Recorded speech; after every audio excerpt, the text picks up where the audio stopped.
listeners, what color are your eyes? Shit. They're blue. And when did you discover something new about the color of your eyes? About 2 a.m. on Thursday. Ooh, And just for the listener, this is Friday. it's a good story. Yeah. Yeah, It's hard to technically, throw under the bus, Dallas, but it's really funny. my life has been a lie. I just thought that I had green eyes and never bothered to look in a fucking mirror. Even on your license, it... Even on my license, it says green, but like Zach said, they were just probably like, fuck it. Welcome to So What'd You Learn, the podcast where we learn from other people's mistakes or experiences so you don't have to. I am Alex. I'm Zach. Dallas! Lovely. And our wonderful special guest is my dear madre, Eileen. Yay! Hi. Hello. Welcome to my new home. Yes, we just had to move the solid gold studio. Yeah, but we kept the Persian rug and the lava lamp Gotta and have the ambiance. cardboard cutout of Gene Simmons. One of those things is real. You have to find out what. Yes. Yeah. One thing is real. It's all very Am I real. real? I always wanted to be a real boy. Is my eye this color is real? fucking real. No, it's not. No, this is real. We're living in a hellscape, and you have blue eyes. We are in the darkest timeline. What a I'm hard- surprised more people don't have goatees. What a hard life to lead with blue eyes. Eesh. Yeah, sorry. Moving on. Hard being Hitler's wet dream, I understand. Oh, ooh. Anyway. All right, it's going to be a very special episode. Yeah. So we have Eileen on because she has a very, I would say, not necessarily unique life experience, but one that most people aren't familiar with or don't have any experience with. I would think that would qualify as unique. Yeah, well, shut up. Or a certain That was a dick thing to say. certain percentage of the population. Very small. Yeah. Small like, amount. Other people also work in the healthcare field, but most people do not. So that's, you're not special. Also, I liked your moves here. I'm going to follow suit and take my shoes off here. there you go. That actually sounds really fun. Easy fit recording. We're all taking our shoes. Okay. Yeah. We're all barefoot almost. Follow the lead of the guest. That's what I say. Oh. I'm There going to you regret go. that someday.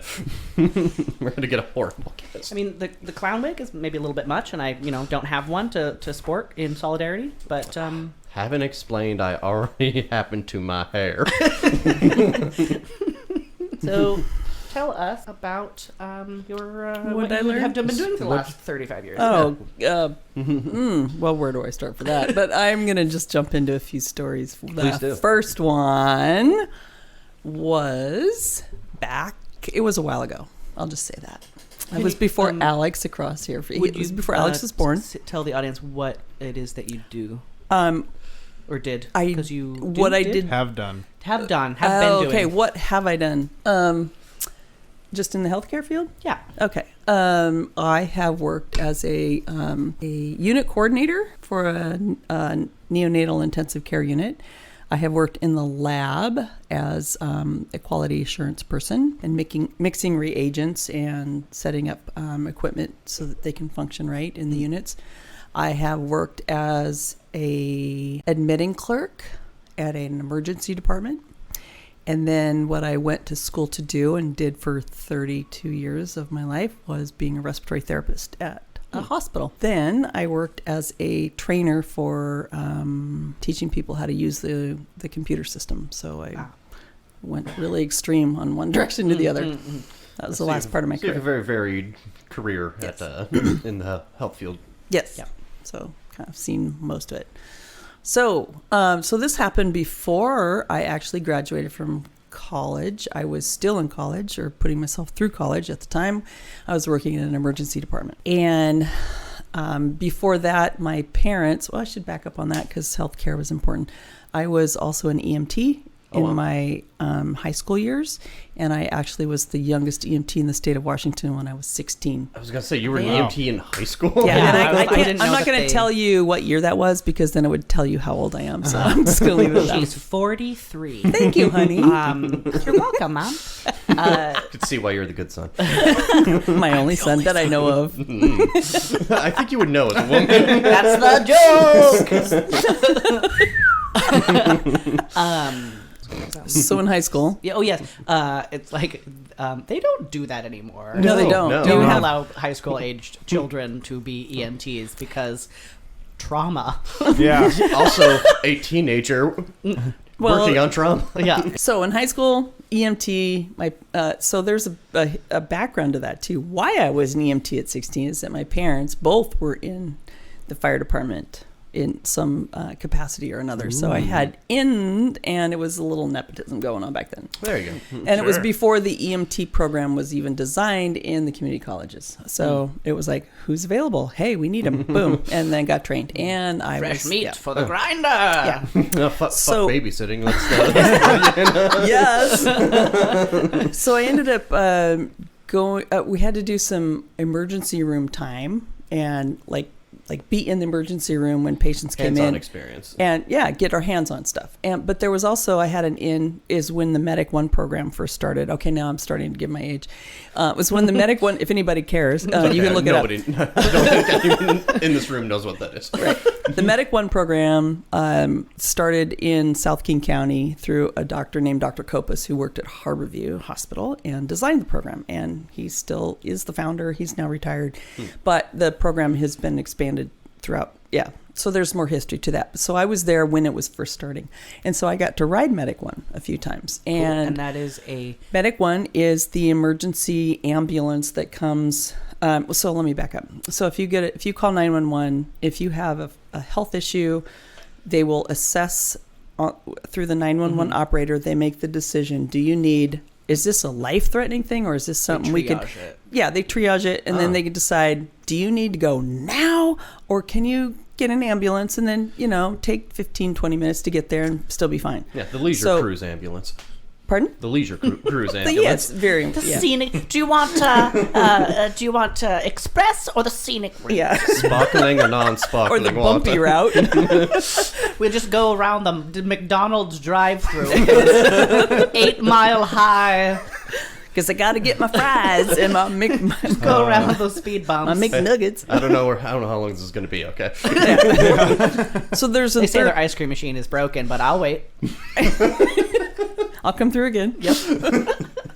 So there's a third level to that nowadays. It's called Airlift Northwest, which is a helicopter or fixed wing airplane that will fly all over the state of Washington, Idaho, Montana, and all the way to Alaska to pick up wow. patients and bring them Yeah. there. So that's the third tier of this Medic One program. And speaking It's of just speaking cool of as that, fuck. yeah, my folks live on Anderson Island, which I've been trying to convince them to get Off. like transportation insurance, and part of that is like cheaper helicopter rides for emergencies, so they can just land in your yard It's kind because of you can't get You to can the buy island. that? Yes, Yeah, you can. You can. You can That's buy anything. cool. Remote Idaho, a friend of mine moved there, same thing, and they're older than I am, Yeah. and they Nope. have bought into that insurance because she was a 911 yeah. operator and she figured She it knows- out. Yeah, and they don't have a hospital on this island. They don't have police. Yeah, they don't have They shit. don't have anything. It's literally just a general store that's What's open their 8, address so I 8 can 9 rob hours them? a day. This sounds like a quaint place to go. Well, there is Rob. a shotgun and there's no longer a dog. There is a shotgun there. Perfect. I like those ads. Well, cool. So where was I? So back in the day, I had an opportunity to ride 911. I was also working as a admitting clerk in the emergency department at this hospital, unnamed, and we had a call. My volunteer hours were in the morning, and then I was supposed to work at 3 p.m. for my job. So in the morning, I was on at 10. We got a call. And we showed up at this house, and we didn't know what the thing was. We just heard that the call was this woman was in distress. She woke up. She didn't know what was going on. She was confused. Her right arm hurt. And could we please come? So the ambulance shows up. the medic one shows up, and we go into the house, and the house is cold. The woman is very confused. Her whole arm is like almost blue. And she also was from a different country, so getting the story out of her was a little challenging, but she had a PhD in something, so she was no dummy, but she just she knew she was fucked up. Just couldn't quite tell you why. Hello, I need help. And she didn't know where her husband or her son was. Jeez. And as we talked to her more, the story started to come out. In the meantime, while she's telling the story, the other medics and the police, because the police usually show up at all of those calls if it's questionable. Sure. At the time they did. And they went in the back room and they found the father and the baby. And so we're like, okay, back up. We didn't know what we were dealing with. We didn't know if this was, because the story did not make any sense at all. The father and the baby were just I'll get to that. Okay. I'm storytelling here, dude. I'm just like, what? There's a thread here. I want to pull that thread and undo this entire sweater. You got me hooked. Okay. So as we talked to the mom more, we had her out in the living room, and people were working in different rooms, and she said that the last thing she remembered, she came home from work Friday night. And this was on a Sunday. Whoa. Okay. She came home from work on a Friday night, and she was really anxious because she almost got into a car accident. And she pulled into the garage and went into the house and was telling her husband about it, fed the baby. And then they both started feeling this was like, a couple 3 hours later, that was like, I don't know, it feels so good. So he took the baby in the back room and laid down to go to sleep, and she passed out on the floor. So she'd been there for a day and a half. Jesus. Laying on her arm. That's why her arm was blue, Oh. because her circulation had been a little bit compromised. Like the most extreme case of when you wake up and your arm's numb and you flop it around. Yeah, it was like it wasn't even there in her case. It was like, Yeah. I don't feel anything. It's just blue. Oh my God. Jesus. Yeah. So then as we dug deeper, we find out that, in the back room, I'll get to that thread. In the back room, the dad was comatose, and the baby had died on his chest. And he was found with his arm around the baby boy. And he was out. He was gone. I mean, he was alive, but he was not conscious. Delirious. So we didn't know what this was. So of course we got told by the state or by the county, this could be contagious. You need to go in lockdown isolation right now. Gowns, gloves, masks, everything. You are in quarantine. Just know that when you show up in the ED. I'm like, oh shit, I'm supposed to start my shift in about an hour. Oh no. Also, I'm 16. I hope you like paper clothes. I was a little older than that. I was 17. Okay. Oh, sorry. So we get to the hospital, and the more we were in quarantine. We were like, had to stay out in this tent, isolated tent, not being able to go in. I had to tell my boss, that's a whole nother story, who was not a very good boss and did not have any patience for my little extracurricular outside work activities, which would benefit my career, but she didn't see it that way. What a bitch. Was not happy. Exactly. Yes, she was. She was a bitch. Thoroughbred. And here's a side note about her. She told me her life story. She'd been married more than 8 times, and she showed me the bullet wound in her chest where she shot herself. I'm like, okay, who's sane here? Wow. Not me and Medical not her. professional. I've been that's reading what you this lead really with. interesting book. It's by this author you've probably never heard of. It's called Fucking Boundaries. Please read it cover to cover. I expect And a she full was- 3-page report, single-spaced by tomorrow afternoon. Yes. I'll get you it on Amazon. Don't worry. And she was my supervisor. Okay, so she had no Failing patience. No patience. I'm a young woman, and I'm just, like, okay, I'm trying to do what's right. That seems to be my motto throughout my life. I have to do what's right. Anyway, Wow, so you're as actually we a good person. so we got into it deeper, they started drawing blood on the mom and the dad, and the baby was expired by then. They also brought the baby in to deal with Well, yeah, the they gotta body figure and all out what that. the hell happened. This is Right. an episode of House. I would have been like, is it lupus? Get a And whiteboard. it's never lupus. Fucking circle. They were put in isolation. ISO is short for ISO. And as they did blood work, they found out that their CO2 level was off the charts. Huh. So, can any of you guys guess what might have happened? They I brought the think- grill inside. That's one idea. She was all shook up when she got home, almost had in a car accident. She left the car on. Bingo! Oh, yeah. Good job. And I didn't even think Way to they go, would have had a detective. garage. and Yeah, I didn't think here's why it went through the house. Can you guess why? Air conditioning? Central air. Yeah. Central air? Forced air heating in the garage. And that's sucked why it was the so air- cold. That's why it was so cold, and it's why the CO2 went into the house. And Whoa. because the baby was so small, they were in a closed room. There was So no Baby ventilation. expired first, yeah. Dad was worse carbon off. monoxide. Carbon monoxide. Yeah. Yeah. It wasn't CO2. It was carbon monoxide. yeah. Thank Yeah. you. Correct me. I should know my gases by now. No, I'm just very suicidal. Being an RT. But yeah. My mom's like, moving on. yeah. we the last week's episode that we recorded was about mental health. We were talking about the concept of suicide and like. Oh yes. It's- Well, it's there fresh. it's It's fresh in on the the thread. brain. Yes. So And that's why how I deal with it is humor.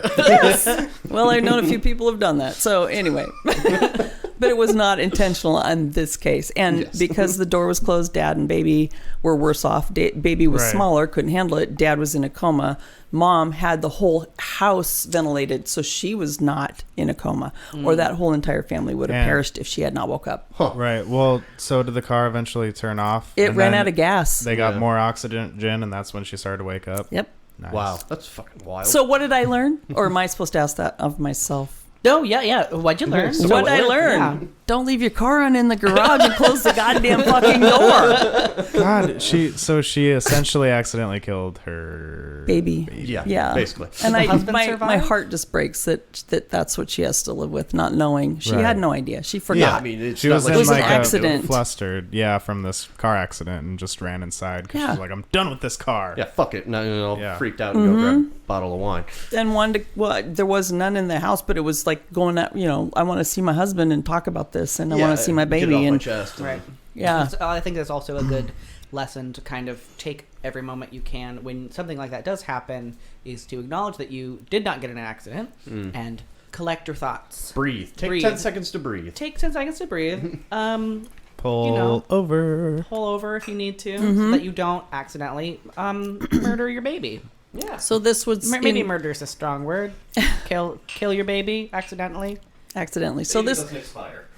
and I think there's more Do safety they come nets with labels that like what's the best by date? Oh, Sorry. User freeze by. User, I can't. Pour more wine after that horrible. I'm you chock might full need of another bottle. So the other thing that we've learned over these many years is people have CO2 detectors in their homes. them. Yes. And carbon monoxide detectors in their homes and smoke detectors in their homes. So those are really valid. So we've learned a lot over the years. I learned a lot around riding Medic 1, and I also learned about carbon monoxide and how a big house can really be concentrated in one room and there's no ventilation. Yeah. So, Wow. Yes. which is why people use the cars, referring to last episode, using cars with the hose in the window. Yeah. Also, harkening back to the movie Midsummer. I was thinking about that the whole time. Yeah, that's probably why you're just like, it was the car. Because That's exactly why I thought it was the car. at the beginning of that film, there is a Alex is telling me Spoiler. to watch that movie, and I haven't yet. But yeah, it's, I haven't it's seen it tou- either. It can be tough, but it's fucking weird. It's a trip. But there is a suicide, a murder suicide that is performed with a car and hoses and garages. And Two all that fucking stuff. cars. Two cars, about 8 miles of hose and duct tape. whoa. Neat. Yeah. On that note, But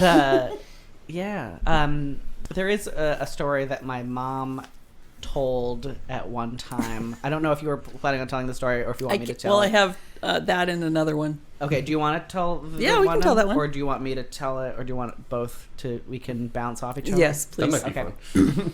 So this is a story that my mom told us years ago that has stuck with me. And I don't see it on you. Where is it? it's in my soul. Because I would come home from work at night and wake my children up and go, "Oh, are you okay? Oh, good. I'm so glad. Okay, go back to sleep." And they're like, Aw. "Thanks, Mom." Love you too, Mom. You woke me So up. there was a family that had a child that was fucked up. Genetically. Like it was not a viable. So God fucked up. Also, Midsummer. Oh God. We should be They're writing closer movies. to the source. No, so the kid was genetically really unlucky in this. You can say it like that, yeah. Because the kid was. Let's say it was gifted in a special way. Special. Yeah, so the kid obviously was on life support for a random sort of genetic thing. Oh, sorry, not random. Their parents were first cousins. So that's a problem. Cool. Wait, You're very wait, delayed wait. there, Alex. Also, the parents were significantly mentally handicapped. Mother was cousins, like first cousins. So her mother was the sister of the dad's father. Right. Yeah. Yeah. Yeah. So the first Direct. cousins, box. direct, Yeah. direct Yeah. link. They were blood parents, and then blood siblings, and then married siblings. Because if you're third or fourth cousin, that's okay legally. And it's true, and it's Sure. proven. It has proven that is actually okay, and genetically Yes. it doesn't follow down that You won't- trail you won't that just long. gotta- Break it Actually- up enough times. Technically speaking, having a kid with your first cousin carries the same risk of genetic defects as a woman having a pregnancy to term in her 40s.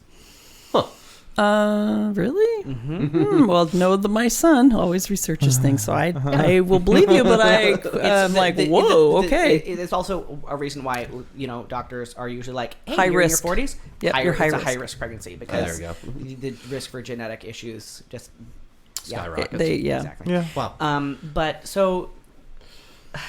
Okay, so we have this poor child. Yes, this poor child, and the parents had this kid, and their parents had not even discouraged it; they encouraged this relationship. Cool. They gave him the thumbs up on the incest. Right? They gave him a thumbs up because they're like, well, they're both significantly delayed. We want them to quote unquote feel normal and be happy.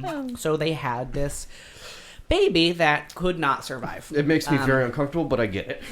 Right. Hard choice to make. Now, the time comes where the child needs to be taken off of life support. And we are putting a lot of emphasis on taking care of this child and taking care of the parents, taking care of the grandparents, taking care of the family in general, right? And we are laying the whole process out on the floor, letting them know this is what's going to happen. is We can't do anything more for this child. So, okay, dead babies. So They're taking him off life they're support. taking the baby off of life support.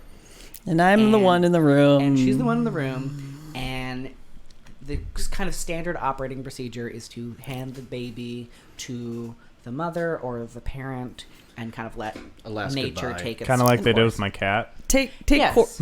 and also take breathing tubes out and things like Sure. that. So like the last thing is pull out the breathing tube. So they And that's normally my do job. that? Oh, that's your. Oh. Yeah. Yeah. Gotcha. Yeah. Yeah. So now you get it. That's what not just what a respiratory therapist does, but it's a respiratory therapist. One of their tasks. One of their tasks. It's all about ventilators and making sure people are breathing. What are their gases like? What and because they're at the bedside so often, they are also a valuable tool in determining the status of a patient. Because they're there. Got it. They're They there see all the it. time. Okay. Thank you, Alex, for saying that. There's so many doctors and nurses who don't That think don't that. understand this. Or I didn't know parents that, who so- say, "Oh, the doctors and nurses took care of my kid. Oh my God, they were great." It's like, hello, who was breathing for your child for the last hour? Hey, Me motherfucker. with my hand. I'm not okay? bitter. It's fine. Thank You're you. bitter. You're bitter. Oh Fuck my God. no. Here's Yeah. your baby. No, seriously. That's my why God. RTs have a really crass sense of humor. Yeah. Okay. So the mother is at this point sitting on the floor coloring with markers, crayons, something like that. And so then the time is to hand the baby to the mother and pull out all the things, and the breathing tube comes out, and the mother is sitting there holding the baby in one arm, Rocking it, talking it, to it, talking to singing to it as it's turning blue. Has So it's no not idea what's understanding. going no on. no concept of what's happening until at one point she's like, she's cold. Okay. Cool. Yeah. Yeah. Hey, Dallas, can we pipe in some happy music? Or maybe an Austin Powers Yeah. fucking Joke sound or clip. something. And You guys wanted these stories. yeah. No, I'm glad. He's not actually serious. It's called Yeah. The Joke. Okay. And so everyone says, yeah, that's what we were talking about. This is what's happening.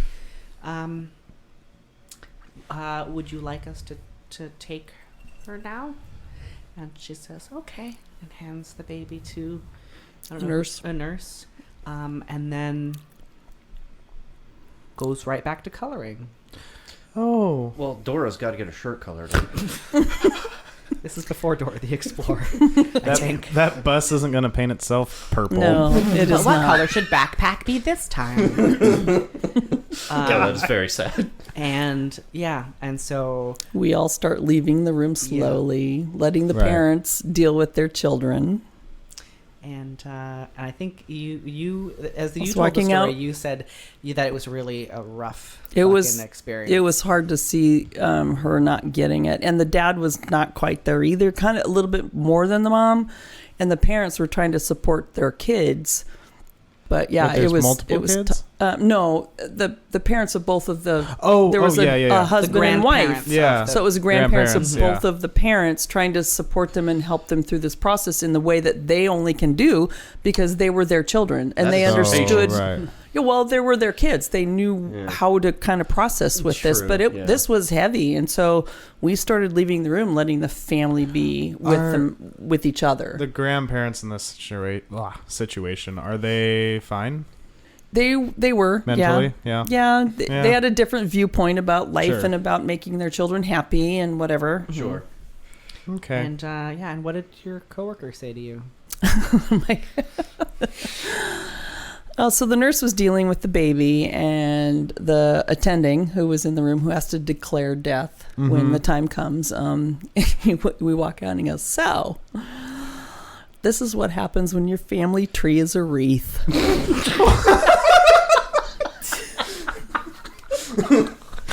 God damn, that's a good zinger.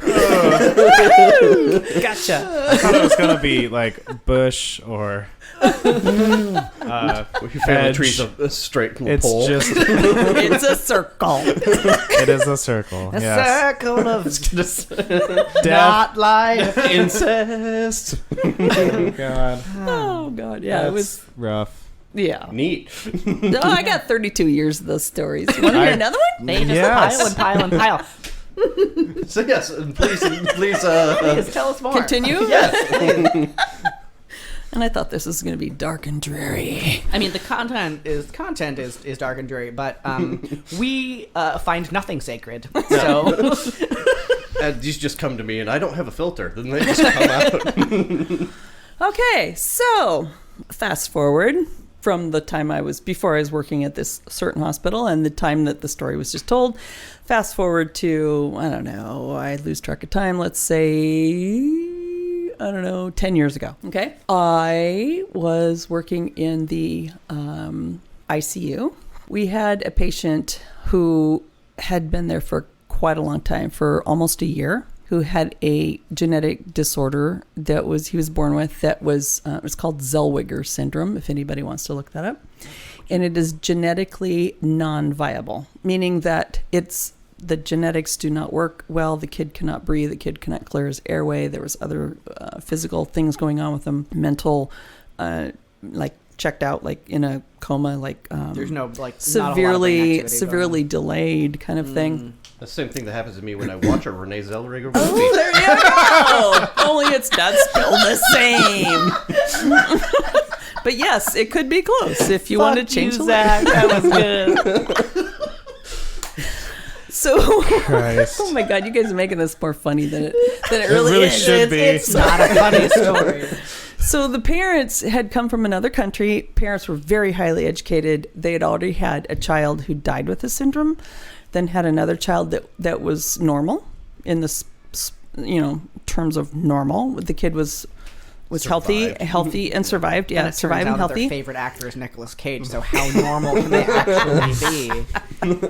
Just Like, really well, you win some, you lose some. I just you really lose love some. The Rock, you know? It's a great movie. So this is going to be hard. I'm not going to make it easier. So they had their third child, and when their third child was diagnosed with the same syndrome, they came to the United States to get some help because we had a better medical system than the country they came from. And we spent time with this child for 11 months where he was in the ICU most of that time, trying to keep his airway open, keeping him functioning, and the parents did not want him to have a tube down his throat or a tube in his neck to breathe for him. So, well, actually about, let's say 10 months. So finally at 10 months, we finally, and let me back up. The family had an amazing care team that knew their ins and outs, had a social worker, had a physician's assistant, had a, I can't remember what, all the services that were involved in this family, really trying to support them and help them understand what was going on. And they had so much hope for this baby because they'd already lost one with the same disease. Mm-hmm. And they were smart. They knew what was going on. Yeah, but they struggled. And they were in a foreign country with, So anyway, wanted everything done for this baby, for everything we could do, and we did it. Mm. And it came to a point where we could not keep his airway open, and we were struggling with keeping him alive without his functional airway. So he ended up getting a tracheostomy, which is the hole in your neck with a tube that you can breathe through and have a ventilator attached to it to help them breathe. So it looked like things were moving forward. He got sent down to the acute care floors where you can take care of patients outside of the ICU. Oh, that's nice. And I love the name.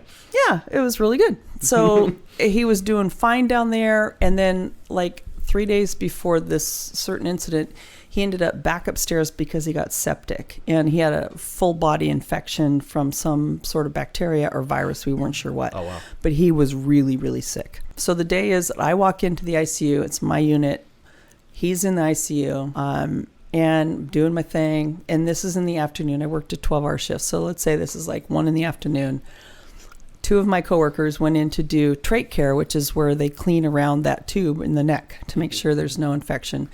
And they were doing trach care, and he was so sick, and he was on very high support settings, all support. Like they were turned medications, medications and ventilation and all that. Everything was pressed. Everything was high. Right. Mm. During the time that they were going to go in to do the trach care, I got word of about another patient that was going to land via airlift. Woo, I'm so great. I'm so glad I started with that.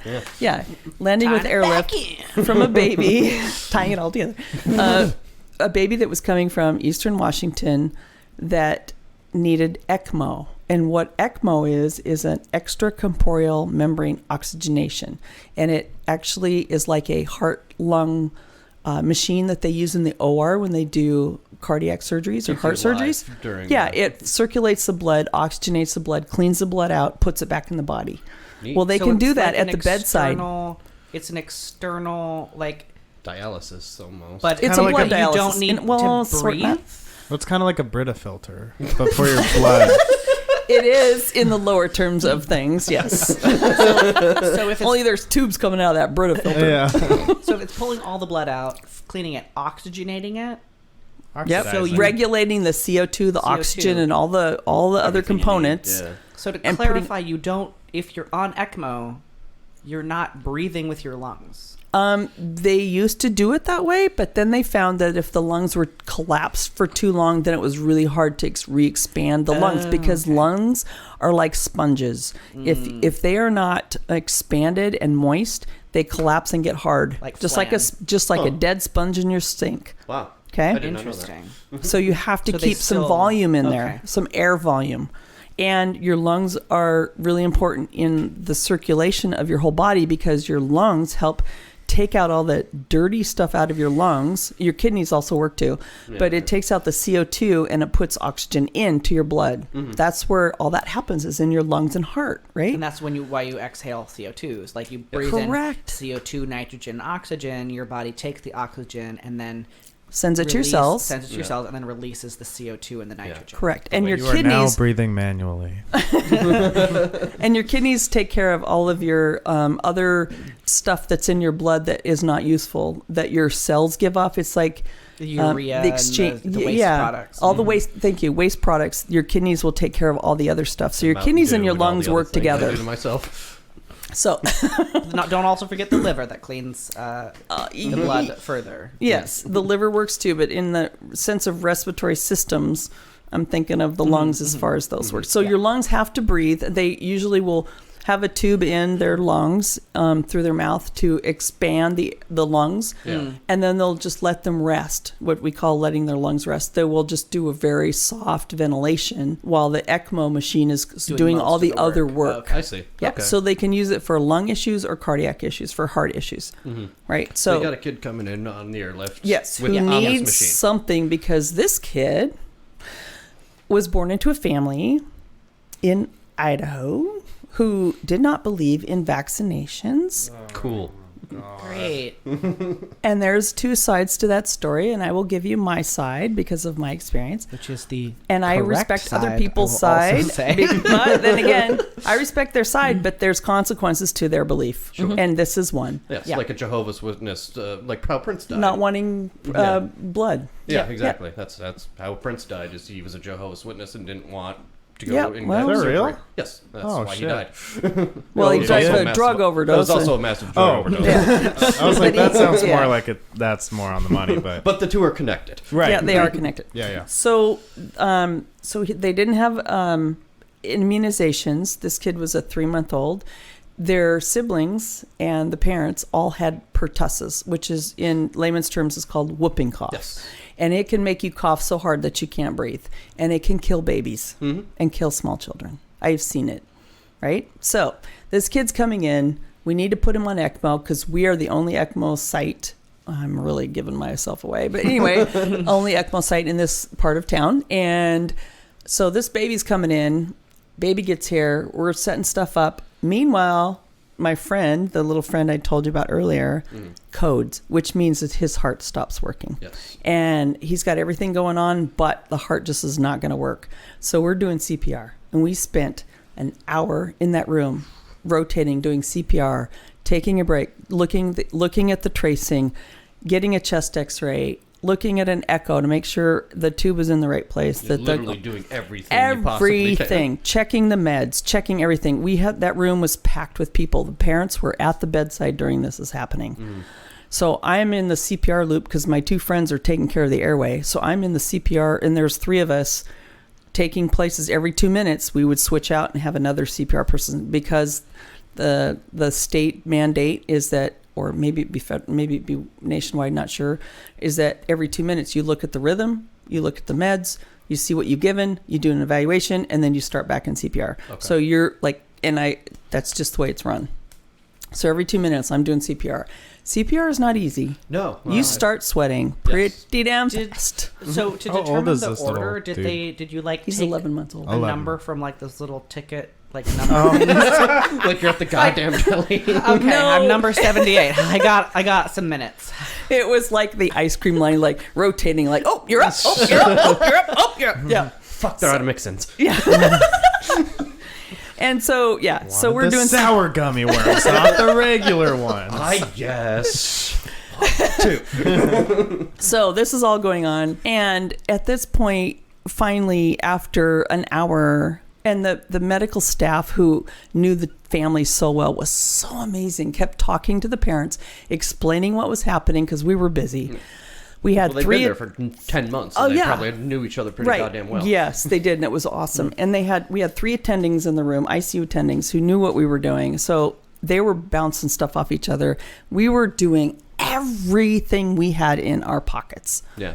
And finally, we said, let's look at the rhythm again, and it was flatline. And finally, we started CPR again, and then they ran through, okay, we've done this, we've done this, we've done this. They went through the list, and they said, at this point, there's nothing more we can do. We have done everything possible. We even threw a kitchen sink at them. Pretty much. We could have, if we had it, we would have. Yeah. Well, it was right there, but we didn't want to rip it out of the wall. But anyway. And so finally the attending says, we have to call it. And the family was distraught. Of course, they're watching this. They see what's happening. Yeah. And it's really hard for families to see this process and know that they're not going to get any further. I've been on that other side of the bed before, and I know that feeling really, really well. Yeah. So the dad, and we're standing there, we're all in our gloves, and we're just standing there looking at the flat line, and it's like, oh man, all 11 months of work, 11 months of our heart and soul have gone into this, hoping this family could go with something, positive or whatever. Dad gets up off the side of the chair he was sitting on. He comes over and he gets up on the stool and he starts doing CPR on his baby. Ooh. The entire room went, oh my God. Yeah, that's a heart ripper. That is And exactly at that time, the caregiver who had been with this family for 11 months says, it's okay. It's okay. Everybody's fine. Take a deep breath. Dad is doing everything he possibly can for this baby, for his son. It's okay. He's gonna, at least he probably said, I gotta try something. Exactly. Yeah. But what we were thinking was like, please don't let his heart start. Please don't let his heart start. Please don't let his heart start. And as fucked Oh my up God. as that sounds, like It was best for him. I don't hate the word non-viable. It seems off He the tip of was. my tongue, but it's a genetic disorder that you cannot live with. Yeah. No, Right. He's And living it's on been borrowed 11 time. months. Yeah. Yeah. And it's like- we were just hoping that we would not get an EKG sign on the monitor. We're like, please be flatline, please be flatline, please, because this kid was, we felt like we were torturing him for his entire 11 months. Oh God, yeah, I believe it. And Yeah. tests and tubes and all that shit. Yeah, it's not the way of, it's not a way to live. Yeah, no, you said he had to go down to a floor to play. He didn't even play. He was so No, immense. it was the acute care floor. Oh. So not the cute care floor. I heard that completely I'm different. like, I thought No. you. Okay, I that thought makes that- so much more I sense. thought it was just like a merciful thing. Oh, here you go. Here's the cute Get- floor. Yeah, Play. Well, Let's get out- play with my rattles and let's crawl. No, he did not do any of that. He went down That to is the much floor. sadder. He went down to the floor where the nurses took care of him that were not as intensive. They Not had maybe the actual floor, Zach. they were in a bed. He was in a bed. Okay, yeah, he was Okay, taking he care didn't of. have that mat with the the little trucks and shit. Okay. No, he couldn't even get down to that floor because he Cool. couldn't crawl. He couldn't do anything. So yeah, so this happens, right? Right after that, I've got to go out and check on my other patients. Yeah. I let my other RT buddies handle everything that was going on in there. I step out and go to this other room, and we're like, okay, let's get him ready for ECMO. Okay, This is right? the kid with This is the baby, pertussis. the baby with pertussis. So what you have to do in ECMO, it depends on how they do it, but you have to turn the baby around so their head is to the foot of the bed so the tubes can get to the baby because they cannulate through their carotid arteries and carotid jugular veins. Your neck. That's one way. There's three or four different ways to cannulate, but this is the way we were going to do it with this baby. So what we call is we're going to turn him south in the bed. Yeah. So his head is at the foot of the bed. So we're getting him all situated. We turn him around. We get him all ready. I move the ventilator to the other side and get all the tubing situated. We're watching all the numbers and we're keeping him stable. And then the attending walks in. I want to say it's the same attending that told me that life is a wreath. Family tree is a wreath. Yeah. He comes walking in and he goes, wait, stop. I'm like, what? He's like, stop. Parents do not want to do anything. What kind of? After they, well, that was This a nice is- helicopter ride. So did they get charged with murder? This is a completely healthy, normal baby until he got sick with his siblings' cough. Yes, Right. And he Okay. could survive. easily. He could have survived if, this is my bias, if he did have his immunizations. Mhm. Right? Yeah, I don't. Or even was allowed to be put on ECMO. Possibly. Pertussis and ECMO do not always go hand Play in well. hand. Sure, it's yeah, not always a they sure can thing, but- prolong things. In my experience, I've never seen a baby survive pertussis on ECMO, Really? and that was the status. I mean, we were throwing the last straw, Yeah. pretty much. But Anything point we being, could it do, shouldn't- but there was a chance he might have been the one that could have survived. Sure. It's like the Some Milwaukee babies- Protocol. They didn't know that some people can actually survive rabies by putting them in a medically induced coma. Huh. Right. But Or it's just, like 7 people total in the world have ever survived it. Wow. But it's possible. But there's 7. There's And 7 of This, them. Seven. He this could could have have been been- the first. We don't know. The point being, it shouldn't have gotten to that point to begin with, where he needed to be put on that ECMO. amount Yes. of life support. Get your jabs, kids. Yes. Yeah, that was the point. Yes. So he died. Well, yes, eventually he did. The hardest part, and this is so I learned. Okay, isn't that what Sorry. this is about? There's so many babies not dying. I about can't even death. keep track. I'm sorry. So, Bad joke. so we were, the funny. nurse and I were just like, what? Oh, fuck. We just did all this fucking work, and Well- especially after the emotional roller coaster of Well, having The other someone- one. Okay, Yeah, that's the other let me frame that too. I was in a separate room with a separate nurse with a separate team going on. Mm-hmm. I walked into a completely another room with a separate nurse, a separate team going on. Who had- They did not know had no what the fucking hell I idea. just walked out of. Yeah. Okay, I was in both of these. They knew something was going on. They didn't know the You could have details. been coming out of the bathroom for all they knew. They didn't know. Exactly. Right? So we were like moving. In this case, we went and got the couch. We brought it in. We got the parents in there. We put the baby in mom's arms. The attending and I, the attending's talking. I'm taking care of the ventilator tubing. We're taking the tape off the baby. We pull the tube out, and then I walk out of the room. Yeah. Into this other fucked up situation. That one was already being handled by my other team. At this point, I'm like, my brain is splitting in half. I can Right. imagine. Because I had a child that I spent 11 months of my working hours taking care of, who was not going to be viable for life, who was never going to have a normal life, ever. Mm-hmm. And then I walk into a room where this baby could have had a normal life had the parents made a different decision. Wow. And that baby could have been non-suffering. The first child, I'm sorry, the one with Zellweger's, could have had a short life but non-tortured if parents had Yes. made a different decision. Right?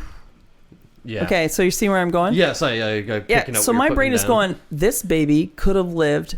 That baby was never going to live. I just spent 11 months, and here I spent 2 hours, and this baby's dying right now. Yeah. Parents are not even going to try. And Wow. I had to leave the unit and go sit in a room and go, I don't know what the fuck just happened, but Yeah, talk about I the can't duality even of life. I can't even process either one of these. All of this happened within 2 hours Yeah. of my 12-hour shift. Jesus. That is a And it hell was of a at roller the coaster. beginning of the 12-hour. No, it was like in the afternoon. I still had 5 more hours to go. Great. Yeah. Luckily, I had a peanut butter sandwich at lunch, and it just really turned my day around. Did it have That's how honey I or lost jam? all that weight. peanut butter and jelly a day keeps the weight away. There you go. Oh. Is that a thing? No, I just made it up. I'm like, Damn, I 'cause I was eat my gonna- peanut butter and jelly. That's what I do. Good, good. But that has to be so frustrating. I mean, I get mad when my video game doesn't save and I lose 2 hours of gaming to lose 12 months of work and Really then, put your life into perspective. Yes. And it's not. I mean, it's not just even about the work. It's about the child that could have. the emotional shrapnel or the emotion. Emotional debris. Emotional Emo- debris, like not a good only term. that, and after this story, The if moral you wanted distress. It more- comes from moral distress, and then you have moral distress is when you have an incident and all this distress starts building up. So if you can visualize starting from zero and on an XY axis, you're heading up this like midway through, and then the situation stops. And so you go back down to zero, right? But you never do go back down to zero. And then the next incident happens. So it's this stair step kind of thing that happens. Oh, yeah, and then yeah. you come back down. You Well, gotta start from dip, but zero then every you time. never don't start from zero. Yeah. So It starts everything stacking under it that on top. line is emotional debris that can be overwhelming, Like which a shitty game of causes Tetris. PTSD, causes burnout, causes stress disorders of all kinds, causes what's the other one? There's like suicides. In some cases? well, in the extreme, yes, secondary post-traumatic stress disorder, and I'm in the case of the secondary piece because people say, well, PTSD is people that are in war because that's how that term got labeled. Of course. Well, Or that's found or discussed or discovered or in mass. Yeah. but they've realized that people that are in the services of fire department, police department, medics. Used to be a Hospitals. police officer, so I understand. Yeah, all the hospital stuff, that's secondary PTSD. We're dealing with not the initial incident where we're like, being You didn't blasted. see the explosion, but being you didn't blasted. see the explosion, but you see what the fuck is Right, after. right. Yeah. We see what they bring in, and it builds and it builds and it builds and it Wow. builds. Yeah. Well, God bless you for doing it. I mean, that is a hell I don't of a do it toll to anymore take. for a very good reason. Which, yeah, I mean, I understand. There's a reason I was only a police officer for a year, so Saw too much and you were done. yeah, you hit your limit. Yeah. I'm good. Yeah, not for everybody. It takes a certain. It does rough. take a certain type of people, Yeah. and there are people who like, I don't know, I could never do that. Oh my God, how can you do that? And it's like, it takes a certain type of person, and it takes a certain type of person, but then in there's variables too. With, you got doctors who are dealing with different things, you got nurses who are dealing with different levels, you got RTs dealing with different levels, and each one of us And you who have go into also that social workers. oh yeah, that's a big Yeah. one. You've got different, each person has their different level of being able to handle what's being thrown at them, and it also has to do with extenuating circumstances, environmental circumstances, and just about your own DNA and your own makeup. Yeah, we all have our own personal lives. But I that can say, things goddamn, fuck, I spent 32 fucking years doing this stuff. 32 years, and at that point, that was less than half of more than half of my life when I finally stepped away. Yeah. Half of my life, I was dealing with things like that. And I had personally family members that were involved, and I won't go into that, but I had family members who were in the hospital, and I had to deal with that working with them. Sure. So it just like things just piled up. And I was just like, you know what? I just don't think I can handle this anymore. I'm good. Actually, I'm really full. Can I get a box? Really full. I want to go throw up. Eyes were a actually. little bigger than the stomach there. Yeah. There- But there were times when I was in the zone. I was like, I know what I'm doing. I can help people. I'm so awesome at this. But then there was other ones like, That's actually a question I wanted to ask you that kind of popped into my head. And feel free to, if you don't want to answer, don't have to. Do you think in the medical profession or that type of secondary PTSD professions, do you think it helps to be more empathetic, or it helps to be not empathetic at all? That's the degree I was mentioning. Is there some people that have different degrees of empathy, and that was kind of what I was looking for. And so I am a very empathetic person. I lasted 32 years. Okay. There are other people that have a lesser degree. They can just blow it off, and they're there for longer than me. Because I can see But- it working Kind of both like ways.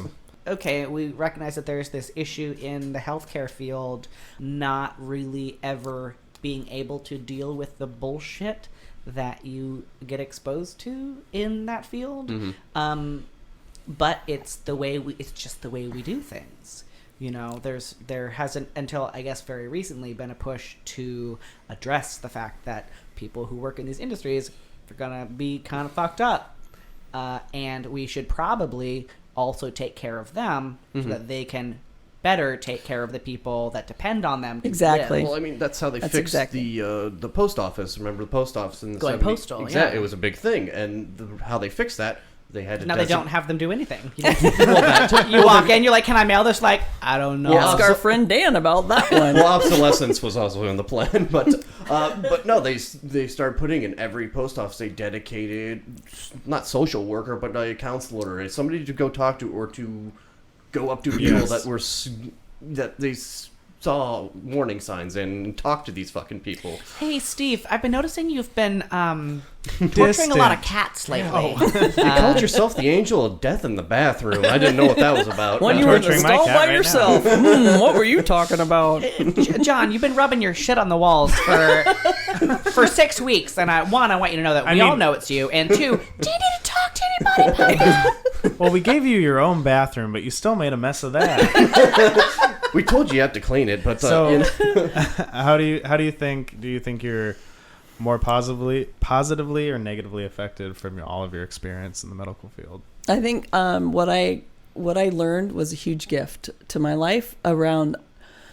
It gave me more insight and helped me step into other people's shoes in a certain sense to say, if I was this family, how would I look at it? Or if it was my family, what would I do? Mm-hmm. And I can tell you, I could tell you I would do, I mean, I almost want to tattoo "Do not resuscitate" on my chest. So And that's not even great tattoo. It's not even a joke. no, it's not a fucking joke. And people have done that. And I have my advanced directives to say that if there's nothing viable, if I'm not going to get out of this, do not torture me. Yeah, no. Because there are better ways to die than the way I've seen it. And, My you father's know, in dying the at hospital currently, and he just got off intubation.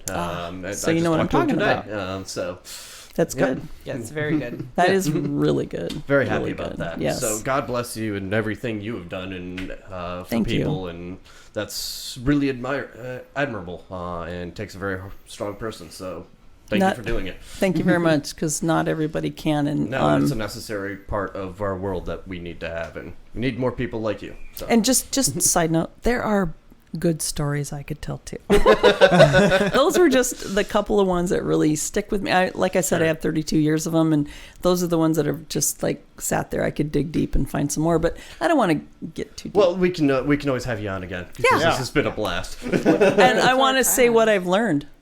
Oh, Yeah. yes. Yeah. Absolutely. So No, what'd you that's learn? not what this podcast is about. Podcast over. Who told you that? Get the So fuck out. I want to ask you guys. So what'd you learn from my story? Is that Get a feeling- DNR tattoo. Yes. DNR. So I need a will. I'm feeling very mortal. No, it's astonishing that there's these things that we don't think about. It's just, oh, you go to the hospital, going on you right get now. better. But no, there's people behind this. There's actual stories behind this. And like you said, it takes a certain type of person, and you can still have your dark humor. You can still have your wreath jokes, have and to. you have to. How you get through. you have to? I've learned also, and this is just from my experience, is that vaccinate your children, Yes, please. yes. Also that. Please. And I know I see a very small percentage of people that are not vaccinated, and back that up. I see a very small percentage of people in general that are sick. But I also know that percentage can increase to the higher outcome if children and people are vaccinated. Please, Yeah. it's Yes. really Didn't we necessary. almost completely eliminate, was it measles? And it's Measles now, was eradicated in the United States There by it is, yeah. 2011. Yeah, and it's now But back. thanks to fucking Oprah and Jenny McCarthy, like I really, Yeah, man, Jenny if me and McCarthy. Oprah are in a small room together, I got some fists for Oprah. She did got she some do? explaining to do. So basically, Was she Oprah. pro anti-vax? Okay, so Oprah is a billionaire. Oprah doesn't have a good grasp on how regular people exist in the world. Right. Oprah does not feel that it is her responsibility to truly vet the people that she gives a platform for on her show. Oprah has given a platform to Dr. Oz, who sells snake oil. Yeah. He sells things that do not work to vulnerable people for money. She's Okay. given a platform to Dr. Phil, who is not a doctor No. and basically Not a psychiatrist. not a psychiatrist, brings on potentially vulnerable people in a vulnerable mental state, and then milks them for views Bashes on them. television. Gives them a and does platform, not too. provide them with any help whatsoever. She's Okay. also given a platform to Jenny McCarthy, who took Andrew Wakefield's bullshit fabricated study that linked vaccines with autism, and then gave her a national platform to millions upon millions of mothers who watch Oprah, who then decided to not vaccinate their children. Yep. So now, I'm really upset about this. Now Rant we on, have please. fucking measles every goddamn where because Jenny McCarthy was given a platform thanks to fucking Oprah. Oprah can suck my dick. Turtles all the way down, dude. So I have Burn the rich. Please do not edit that out. I have something to We're say gonna about isolate that around immunizations. So I'm in the ICU. Where I've got 3 patients that have necrotizing fasciitis, which is if they scratch their chicken pox, they can necrotize, which means your tissue is dying around the site that you scratched. It's ugly. Associated with like the flesh-eating virus. It's a flesh. bacteria. It's what it is. Neck fash is flesh-eating disease. Oh, okay, there you go. Right. So I have 3 patients who are dealing with neck fash. They're getting skin grafts. And I'm standing there with this resident in there, and he goes, I said, man, I can't wait. And this is before Alex was 10 when they said that's when they can get the vaccine, the chickenpox vaccine, because it was coming out around then. Okay. He says when he's 10 he can get it. I go, I can't wait till my kids are 10 so I can get them the vaccine. He goes, why? Just go expose them to your friends who have chickenpox. I go, Pox why? parties used I to said, be a why? Why do that? One, you could get chickenpox. One and two, I've seen children die from chickenpox. Yep. It's called varicella. Chicken pox. Yeah. Varicella pneumonia can get in their lungs and kill them. Okay, I've seen that happen. Can get in your brain. Three is that they can have they can get neck fash if they scratch their pustules. Sure. Right. So that's Yeah. third thing. Fourth thing is, oh, you know what? Later in life, they can get shingles. Why would I force my kid to be exposed to something where they can get these 3 diseases because Even if there's a chance. what Yeah. the fuck is that about? I know that. Well, you you And know- my kid has not gotten any of them. Thank you. So I've been a bug chaser for years now, and I still haven't managed to catch the chicken pox. And you've been exposed and you never got it, so- I am Yeah. so kidding. With the chicken Stay pox healthy. thing is like when you get chicken pox as an adult, it's horrible. Yeah. But It's way also, worse. you can die from chickenpox as a child. As Eileen was saying, and all of that. Shingles that you acquire as an adult can also be permanent. Yes. So that's something to What is consider. shingles? Shingles is essentially the chickenpox virus. Once you get it, it doesn't leave your body. It hangs out in your nerve in your cells, nervous system in your nerves, forever. your in nerve nerves. lines. And then what shingles is basically that virus creates an inflammation in your nerves as an adult, It has to be situational. It'll Right. turn on, or turn off. yeah, turn on or whatever. turn off depending on the situation. Basically anywhere you have nerves, you can have shingles. Yeah. Some like a people type get of them herpes, in their super mouth. herpes. It is herpes, only in another form. It's Yeah. the varicella. Oh, Yep, that's right, It's yes. the varicella virus. Yeah. So it's terrible. Type You 1 get 'em in or your type mouth, 2. You can get them on your face. You can get them in Every your butthole. other You can place. get them every goddamn place that you don't want them. And you got in lots of nerves in your butthole. Exactly. Are And they in- visible or are they just? you can can get feel 'em. sores, and then you can also infect other people with shingles when you're breaking Oh, it. Yeah. God. So you're not Doesn't also only lead to skin miserable, you're tags, also too. contagious. Pardon? Same also lead to contagion skin tags? rate as No. like Or herpes, no, okay. essentially.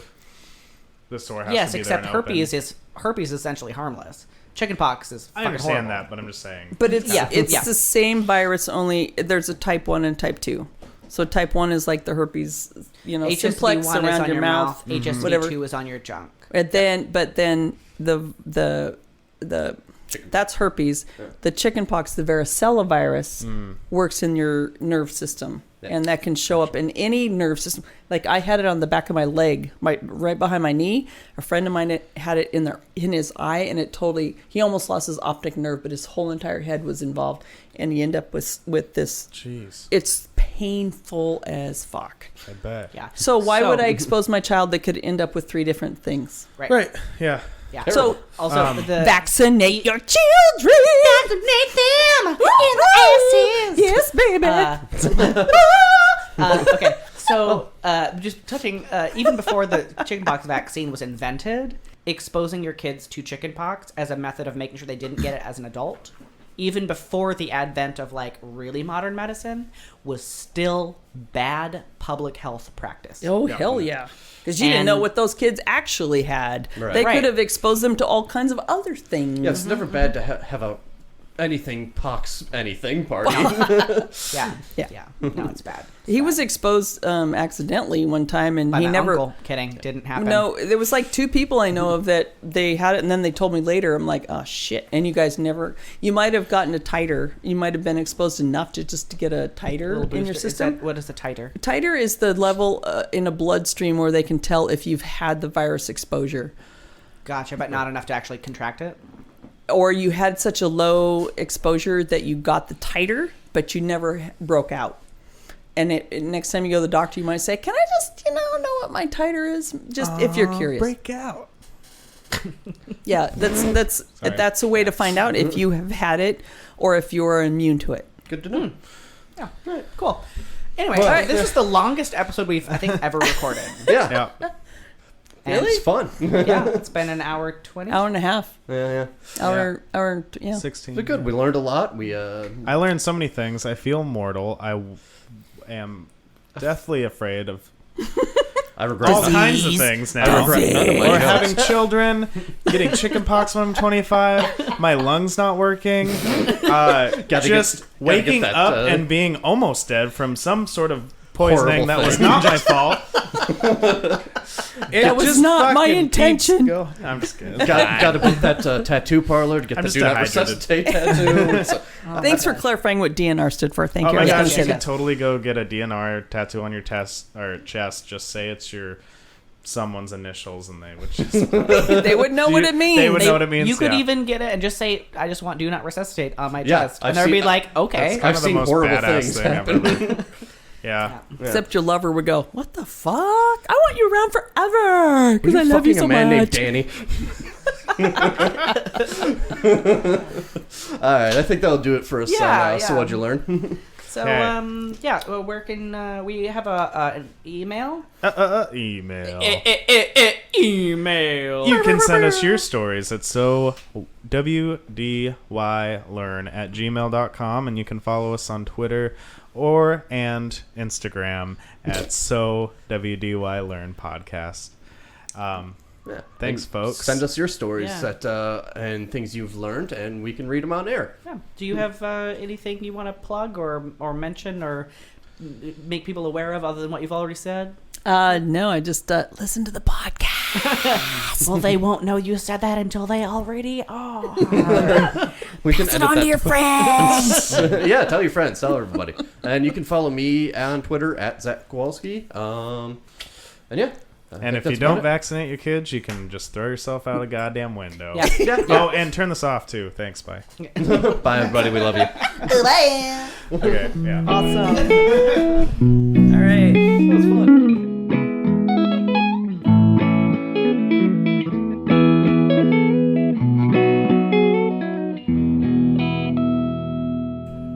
The So What Did You Learn podcast is brought to you by the So What Did You Learn Network. Theme written and recorded by Jacob Rose. Our logo was designed by Stevie Van Bronckhorst. Further work of hers can be found at stevievanb.com.